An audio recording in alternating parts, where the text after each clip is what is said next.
Let's talk about the Sacramento Kings, the surprise team of the NBA this season. Second seed in the Western Conference. De'Aaron Fox playing phenomenal basketball, leading the NBA in clutch points. Domantas Sabonis also playing his best basketball of his career.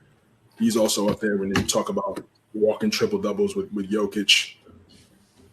Elite game, can play as a 3-level scorer, can shoot threes, has a post game. Obviously, we know his father had an elite post game when he was with the Trailblazers and also overseas as well. So he has that in his game. He has the touch, left-handed as well. He's elite. Mike Brown's done a phenomenal job with this basketball team. I believe he's going to be the coach of the year. No doubt about it.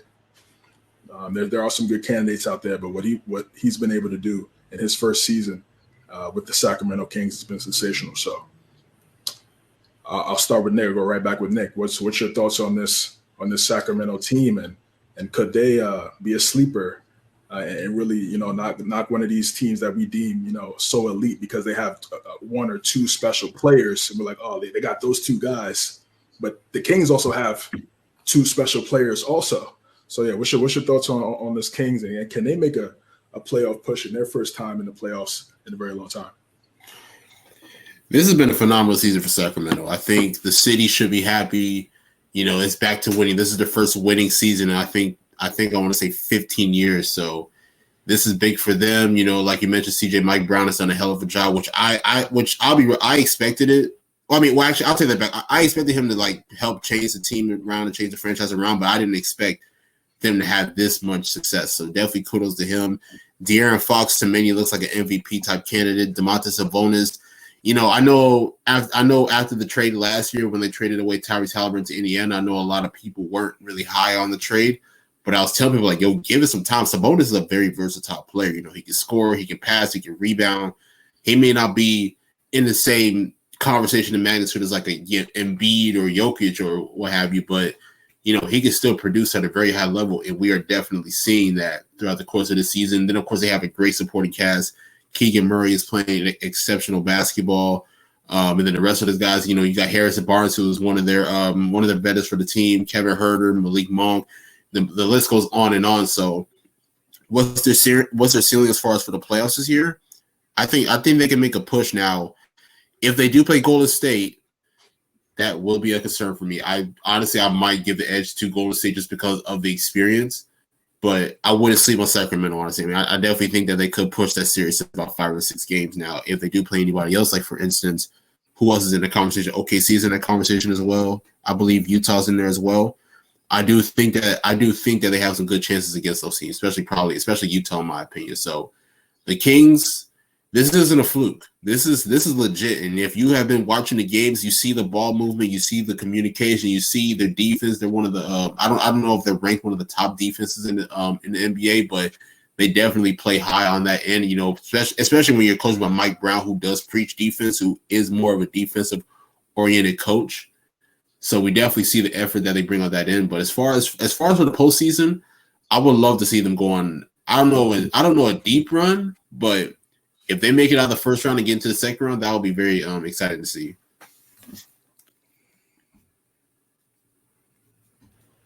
Yes, it would. Yes, it would. Michael, again, Nick makes some great points. How do you see this Sacramento team playing in the playoffs? What's their ceiling in your opinion? The ceiling for the Sacramento Kings in this playoffs is anything but unimaginable. Right now, we have a team who is pretty much all rookies when it comes to making a playoff. So we don't know what experience they are going to show us, what inconsistency that may come about this. They're the number 2 seed, going to go up against either Oklahoma, Golden State, Utah, Minnesota, and the 7th seed. So it's going to take a 7-8 loser. The winner of the 7-8 will go to that spot, I think it is. Yes, the winner. So they're either going to play Oklahoma or Golden State. I like the chances against Oklahoma, Golden State. I think the leadership the veteran has that the Golden State has will be detrimental for them. But Golden State can't play on the road. So I would love to see how this pans out with either team, just to be honest, to see if Sacramento will take this next step. Sadly, if they make a first-round exit against Golden State, some fans will think this is a bust season for Sacramento. I don't think so, because Golden State, you can never count them out no matter what it is. I do think they can make some noise to go into the second round. I think that is kind of a cap for them of what I expect. Hopefully we get Oklahoma, Sacramento, who's going to be the future of the NBA of these point guard era league, who is almost going to be replacing Steph Curry as the future continues on, more or less, with two Kentucky players, with Fox and SGA leading both of those teams. Now, what I do like is the high-power offense Sacramento does. I want to say they're probably in the top 5 of offense. That's me throwing out a number. Don't hold me to it. Now, with their offense being so fast, their defense does give up higher points just because of the high-paced tempo that they play. So that, too, will make Golden State in a higher chance with this. And that's why I'm hoping for an Oklahoma-Sacramento matchup to see Sacramento make that second round performance.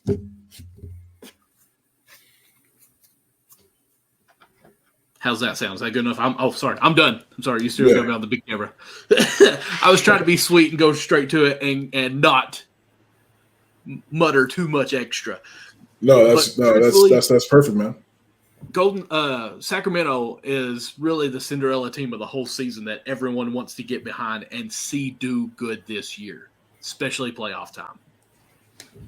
Especially in the playoff time, especially during playoff times. Yeah, it's going to be a great story. This season has been a great story for the Sacramento Kings. You said something in the beginning of when you started talking in your soliloquy. You said they have rookie. They have a rookie experience because this will be for a lot of those guys. It'll be their first time in the playoffs, which is facts for some of those guys, but not their head coach. And Mike Brown been to the finals, lost as a head coach in the finals, and he's also been a championship assistant head coach with the Golden State Warriors. So he has experience. So if those guys buy in like they've already bought in, clearly, because we see it on the court, if they just continue to buy into what he's preaching, they're going to be successful. And I mean, it's just like those. And I'm just so happy to see them playing well, because why wouldn't you buy in?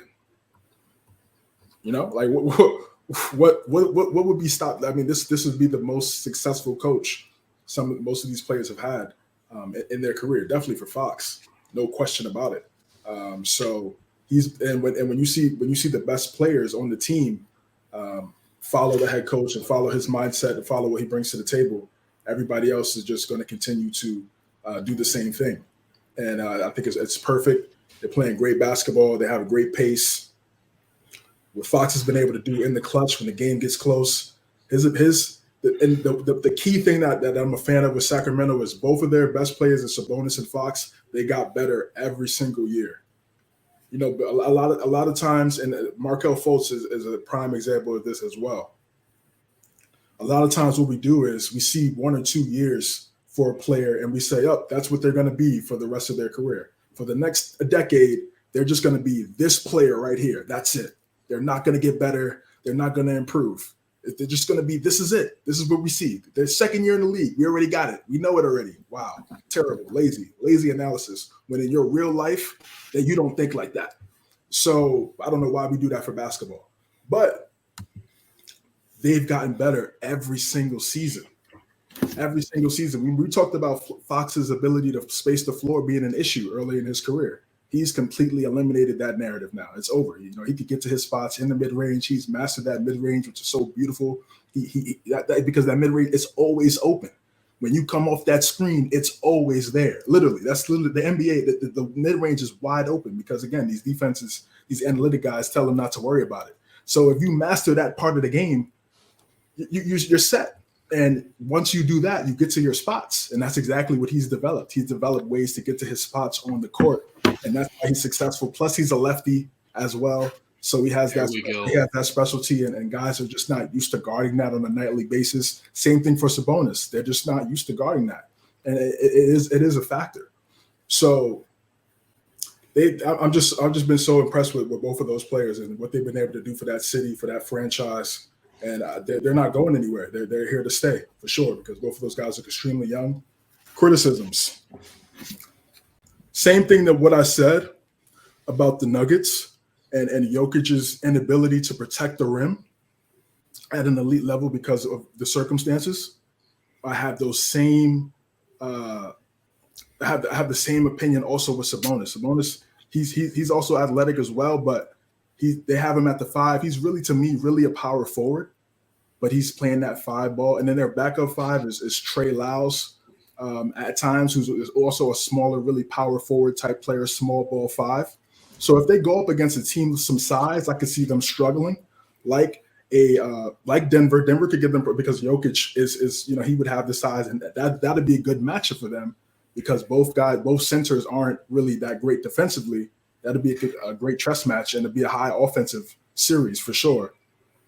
I could see them having a good series against them, but a team against like the Lakers, where LeBron and AD, they're so paint oriented, that I could see that being an issue for them. When I saw them against the Knicks, I was just one night, but offensive rebounds, rebounding, crashing the glass, those are things that they're going to have to do in the playoffs. If they want to win a series, you have to do those type of things. It's quintessential. You can't give up a plethora of points just because you know you could do the same on your end. You have to be able to get stops. Malik Monk has done a really good job this year. He has that chemistry. I really liken that chemistry to what we're seeing with Josh Hart and Jalen Brunson right now. Former teammates in college. Had a lot of success together, and now doing the same thing in the NBA. We see that translating. Both of those guys are playing well. Kevin Huerter, New York native. Michael's snacking. New York native playing great basketball. Yes, sir. His ability to shoot and space the floor. He's having a great season. Harrison Barnes, former champion, so he could bring that experience. I'm pretty sure guys are listening to him and what he knows and how he sees the game from that perspective come playoff time, because he has a ring. So that's a big deal. So I do have my criticism about their lack of size, and if they match up against a certain team, it could be tough. But all in all, man, it's been a great season. It's been a great season for the Sacramento Kings.